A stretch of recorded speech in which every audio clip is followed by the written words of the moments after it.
We are very privileged to have our public land system, and with that privilege comes responsibility and stewardship. It's the thrill of being out there and being outdoors, and the beauty that's around you is amazing.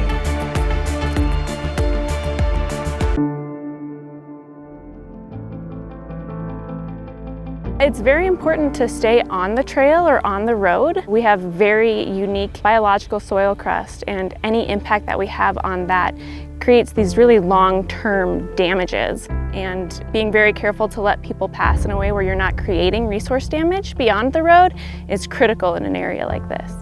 Don't make trails any wider than they already are. Remember that obstacles are part of the fun. Don't widen the trail by going around those obstacles. Travel slowly, obeying speed limits, and avoid high banking. Anytime that we are not driving directly in the middle of the trail, we're creating this phenomenon called high banking. So we're actually digging down where the road goes, and we have high banks on the sides. It really is a huge problem, and it causes permanent damage. Nobody wants to see fences out there, but in order for us to protect plant life, there's areas where we've had to install fences. If we can keep people on trail and on the roads, then we can keep these areas as natural as possible. When you are hiking, practice leave no trace. Travel on durable surfaces like rocks or in dry washes where you're not going to step on vegetation. Those small impacts that we have do have bigger consequences.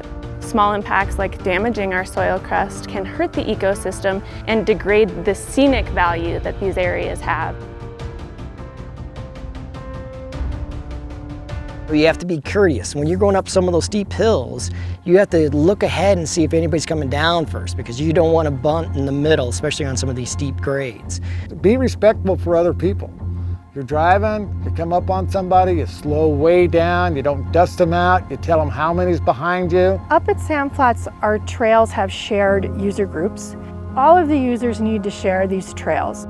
We want to follow the speed limits. We want to pass each other courteously.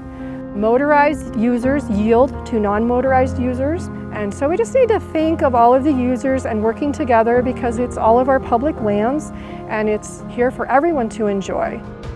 We want to make sure that stays beautiful for not just our own enjoyment, but for that of future generations. And it's an incredible place to come visit, and it's our responsibility to keep it that beautiful.